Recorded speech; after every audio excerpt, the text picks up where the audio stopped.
कई लोग कहते हैं कि हमें गुस्सा बहुत आता है। बहुत सोचते हैं कि गुस्सा न करें, पर हर बार फेल हो जाते हैं। कस्में भी खाते हैं कि अब कभी गुस्सा नहीं करेंगे, पर फिर भी बहुत गुस्सा आता है। क्रोध एक ऐसी चीज है जो आपके प्यारे से प्यारे रिश्ते में भी जहर भर सकता है। क्रोध सबसे पहले आपके मन में जहर भरता है, आपकी जिंदगी में जहर भरता है, आपकी पूरी दुनिया में जहर भर जाता है।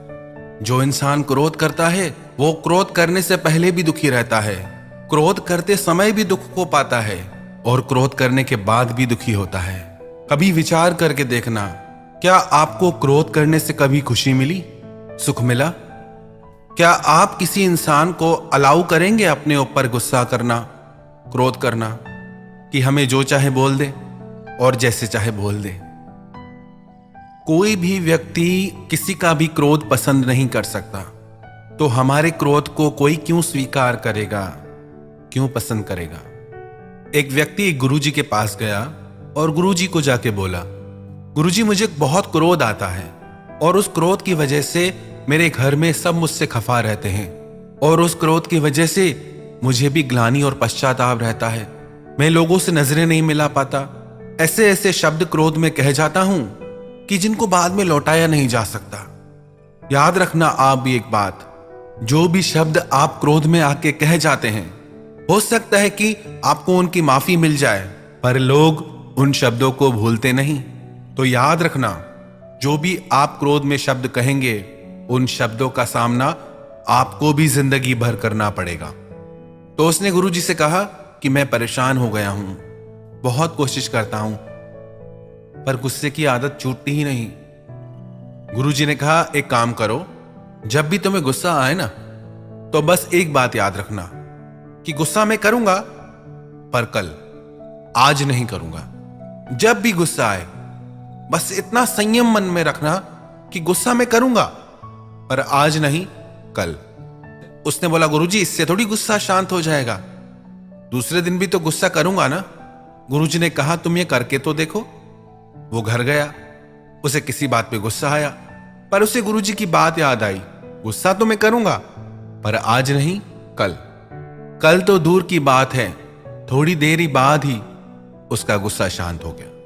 याद रखना एक बात, गुस्सा एक धुएं की तरह है, एक बादल की तरह है, जो थोड़ी देर रह के फिर आगे चला जाता है। बस वो थोड़ी देर हमको संयम साधना है, बस वो थोड़ी देर हमको कंट्रोल करना है। हम बर्दाश्त नहीं कर पाते चीजों को। कई लोग कहते हैं कि हम गुस्सा करते नहीं, लोग हमें गुस्सा दिला देते हैं। तुम कोई टीवी हो क्या जो किसी ने रिमोट कंट्रोल में जैसा चैनल चलाया और तुमने प्रोग्राम देना शुरू कर दिया?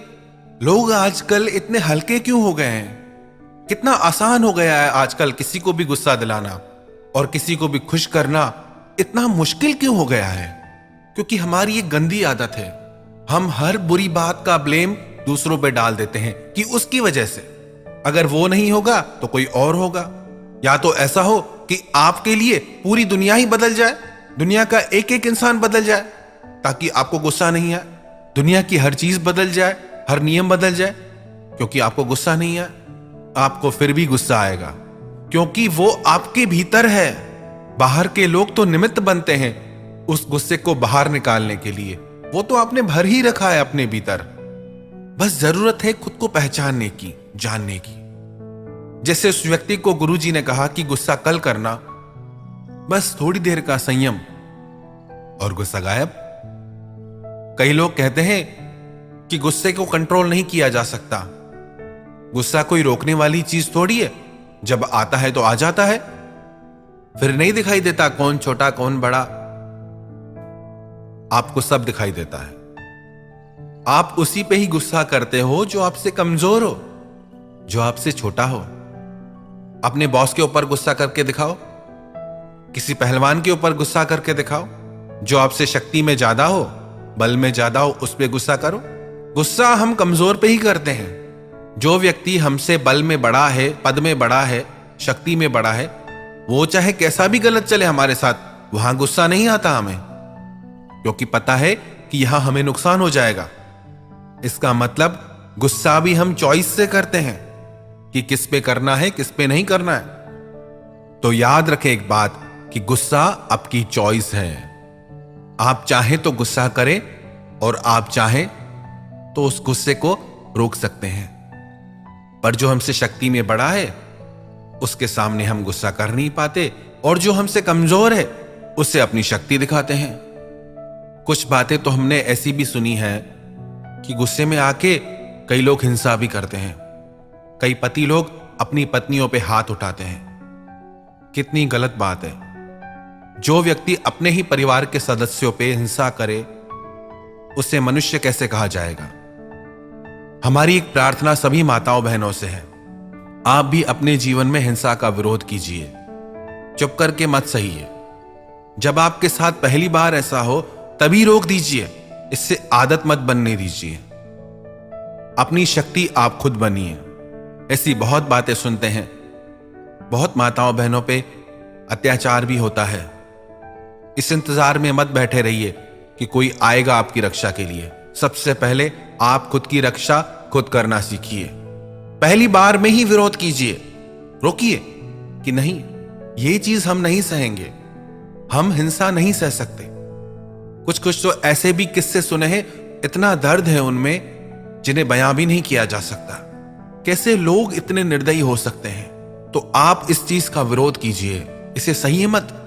क्रोध एक ऐसी अग्नि है जो सिर्फ क्रोध करने वाले को नहीं, उसकी पूरी दुनिया को जला डालती है, उसके पूरे परिवार को जला डालती है। क्रोधी इंसान के साथ रहना साक्षात नरक में रहने के समान है। एक घर में एक सास अपनी बहू पे बहुत क्रोध करती थी, बहुत गुस्सा करती थी। बहू बेचारी चुप करके सब सहती थी, पर वो बहुत परेशान और दुखी रहने लगी। सोचने लगी, आखिर कब तक सहूंगी मैं, कब इन बातों का अंत होगा। एक दिन उसके शहर में एक महात्मा आए। उसने महात्मा को सारी बात बताई। महात्मा ने कहा कि जब तुम्हारी सास तुम पे गुस्सा करे ना, तो तुम उसकी वो आवाज रिकॉर्ड कर लेना, और जब भी वो दूसरी बार गुस्सा करने लगे, क्रोध करने लगे, तो उसकी वो रिकॉर्डिंग उसके सामने चला देना। वो बोली ठीक है। उसने वैसा ही किया। उसकी सास ने जैसे ही गुस्सा किया, उसने सारी रिकॉर्डिंग कर ली। दूसरी बार जैसे ही उसकी सास गुस्सा करने लगी, उसने वो रिकॉर्डिंग चला दी। उस आवाज को सुनकर उसकी सास को बहुत अजीब लगा। उसने अपनी बहू से पूछा, ये कौन है? इतनी गंदी आवाज, इतने गंदे गंदे शब्द कौन बोल रहा है? किसकी आवाज है? इतने गंदे शब्द हैं, मेरे कानों में चुभ रहे हैं। कौन है ये? मुझे क्यों सुना रही है ये? उसकी बहू ने बोला कि ये आपकी आवाज है और ये सारे शब्द भी आपके हैं। जब उसकी सास ने वो पूरी रिकॉर्डिंग सुनी, उससे बड़ा अफसोस हुआ कि इतनी गंदी आवाज, इतने बुरे शब्द मेरे मुंह से निकलते हैं। उस दिन उसे अपनी गलती का एहसास हुआ। रिश्ता चाहे कोई भी हो, सास बहू का, पति पत्नी का, पर जहां क्रोध आ जाता है वहां खटास आ जाती है, वहां लोग खुश नहीं रह पाते। कई लोग कहते हैं फिर तो हम किसी को कुछ कहें ही नहीं, जिसको जैसे मर्जी करने दे, बच्चों को भी कहना छोड़ दे। नहीं, परमात्मा ने आपको विवेक दिया है। बातों को समझें कि कौन सी बात किस विषय में की जा रही है। ये बात खास करके उन लोगों के लिए है जिनके जीवन में क्रोध की वजह से जहर भर गया है। यदि आपके बच्चे गलत रास्ते पे जाते हैं तो आपका फर्ज है उन्हें समझाना। किसी की भलाई के लिए थोड़ा ऊपर से गुस्सा दिखाने में कोई बुराई नहीं है। गुस्सा और क्रोध ये दोनों अलग चीजें हैं। आपने गुस्सा किया, उस टाइम बात बोली, वहीं बात पूरी हो गई। क्रोध एक ऐसी अग्नि है, आप पहले भी जलते हैं, क्रोध करते टाइम भी चलते हैं और बाद में भी जलते रहते हैं। वही बातें आपके मन में चलती रहती हैं, तो उन बातों को सुधारना है। यदि आपको अपने लिए, अपने परिवार की भलाई के लिए कभी थोड़ा बहुत गुस्सा करना पड़ा, बोलना पड़ा, तो कोई बात नहीं, बात बोल दी, बात खत्म। पर उन बातों को दिल में बिठा के मत रखिए, उसको क्रोध की अग्नि मत बनाइए। बातें बोल के आगे बढ़ जाइए। न आप किसी का क्रोध सह सकते हैं, न कोई आपका क्रोध सहना पसंद करेगा। तो क्यों आपने इस जहर को अपनी जिंदगी में पाल रखा है? और जितना इस बीमारी को पालेंगे ये उतना बढ़ती जाएगी। फिर आप खुद का भी दिल दुखाएंगे, अपने परिवार वालों का भी दिल दुखाएंगे, खुद की नजरों से भी गिर जाएंगे और सबकी नजरों से भी गिर जाएंगे। तो छोड़िए इस बीमारी को। जब भी गुस्सा आए ना, तो याद रखना ये बात कि आज नहीं कल करेंगे। बस वो थोड़ी देर का संयम आपके मन से उस क्रोध की अग्नि को शांत कर देगा। थोड़ा तो संयम रखना सीखिए, थोड़ा तो अपने जीवन को संवारना सीखिए।